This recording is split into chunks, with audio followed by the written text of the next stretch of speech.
We've all heard of the word legacy, and I know we all have different understandings and definitions of the same. The dictionary on Google says that legacy is money or buildings or property, a set of wealth that is left when somebody dies. Others also tend to attribute it to buildings and businesses and things like that. But that is very tangible, material things that could be fleeting. When Oprah Winfrey built her Girls Academy in South Africa, she thought that is going to be her greatest legacy.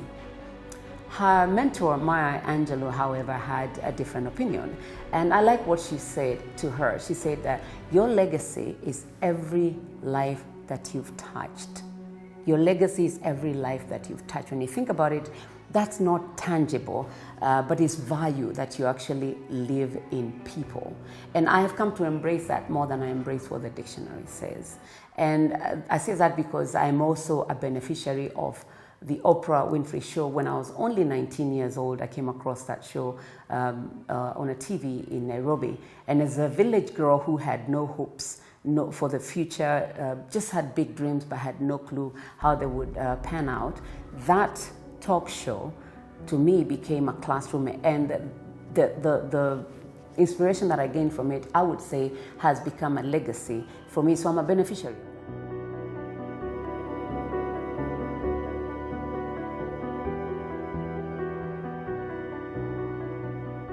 And now, looking back with that understanding of Maya Angelou's definition of legacy, I am forever grateful for two women who raised me. That would be my mother and my grandmother, who are both late now. And I see how much legacy they left in this world. Every life that they touched with their kindness, with their love, with their service, with their charity. They may not have had much material to give, but I know that those two women touched the world around them with a lot of love and kindness. And I personally am a part of that group of beneficiaries. And as such, I would like to honor their lives by helping people to tell stories that impact lives, things that they do that impact lives that are not material, but they impact lives with their stories of triumph, with their experiences, with their victories, and what they have had to overcome to become who they are today. And when I was in the States, when I lived in the United States, I remember in 2005, I started an organization to help children in Africa, and especially in Kenya, specifically in my village. They say charity begins at home. And that was also inspired by those two women. They came to visit me in America in 2004 and challenged me to do something back home, to instill faith, to instill hope in the lives of young children that were perishing in the village from poverty and lack of exposure. And because God had given me this platform and a privilege to travel to the Western world, they challenged me to start something that was going to be done on charity. And so I did. In 2005, I did the very first Christmas outreach to over 300 children in the village. And really, the joy that I saw in those children's lives has continued to encourage me. They encourage me as much as I encourage them to continue carrying out works of charity. I don't have much to give physically, but when I speak to those children, when I see their lives change, when I see their minds change, my mindsets change, when I see them open up and be able to dream beyond their immediate circumstances. To me, it remains a story that I'll forever tell, because I remember how it started and how it continues to unfold. And then also I remember in 2009, when I became a certified professional coach, I had my friends come to me and say, why don't you start a platform? Why don't you have a talk show? You know, and I thought a talk show is a big thing, because I could only think about Oprah Winfrey Show, the Ellen DeGeneres, and many other big talk shows, Jay Leno, the ones that at least I was familiar with.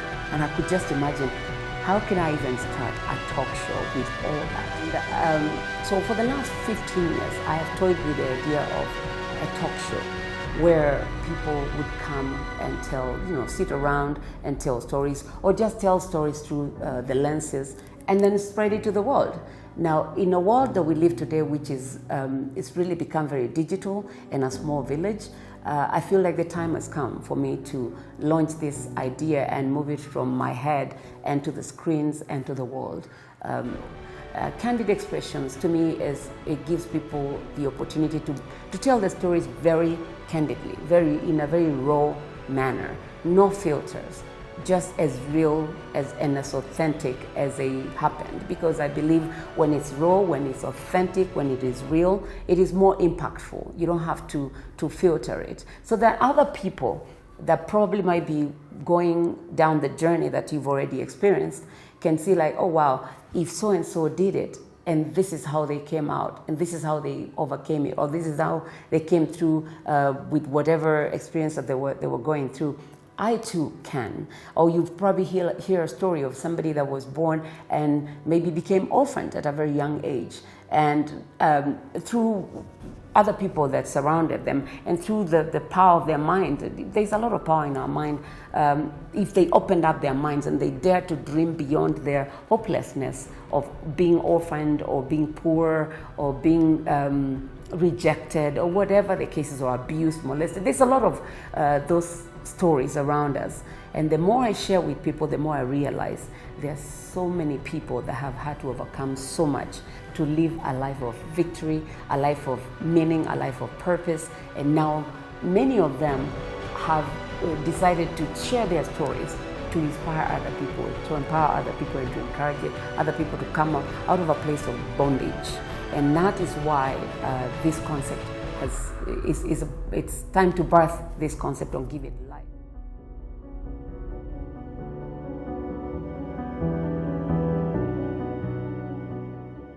The Bible says we will overcome by the blood of the Lamb and the words of our testimonies. I have lived through life over 50 years now, and looking back, the stories that I have gone through, I believe I've had a purpose for this season of my life. I have encountered abuse, I've encountered molestation, I've encountered and overcome rejection, poverty, lack, hopelessness, fatherlessness, rejection in a foreign country, racism, so many things that I've gone through. Some good experiences, but some really bad experiences that I believe have shaped me into who I am. All these stories have culminated into testimonies of triumph, which I know many of you also share. I mean, I know I've talked to so many people that have stories of things that they have gone through, and when you see them walking strong, you never know what you see, what lies behind all this. You see someone's face and that's all you see, but you don't know what's behind that smile, which is the reason why I believe the time has come for Kandid Xpressions to come from just being a concept, being an idea, into becoming a reality. I personally find it very easy to interact with people regardless of where they're from, what they look like, what they do, how old they are. I don't care. They're never too young, never too old for me to interact and just strike a conversation and tell a story. And I believe that's a gift that God has given me that I have been sitting on, and which is why I feel like it's time to do this. My resilience and my go-getter attitude have often been informed by my desire to break through from poverty and mediocrity, but they've been empowered by faith. Sometimes I have gone through things that were near death. Literally, I have escaped near-death experiences while trying to pursue the life that I believe lay on the other side of all these misfortunes. And those are some of the stories that I would like to share with my audience. And I would like to invite you to also tell your stories on this same platform to hopefully liberate somebody. Because again, I believe when we tell our stories, we give other people the right to tell their stories. We take off the mask that is all this that you see here on the surface and allow the people the freedom and the right to take off their masks and to face the reality of the life that they've lived, where they've been, how they've gotten where they are, how they've overcome what they've had to overcome. And even some that may not just be overcoming. Some might just be they were very lucky.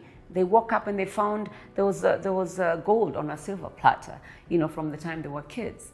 And also we want to talk about some regrets, some things that we probably said or thought or did when we were younger, and now we regret, or we've learned through them. Not necessarily regret, but you've learned. Because I believe, again, Stories are very educational, and the purpose of telling this will be to educate, to liberate, to inspire, to empower, and to motivate people to break free from whatever it is that's holding them back, whether it's pride or whether it's, things that you said in your past.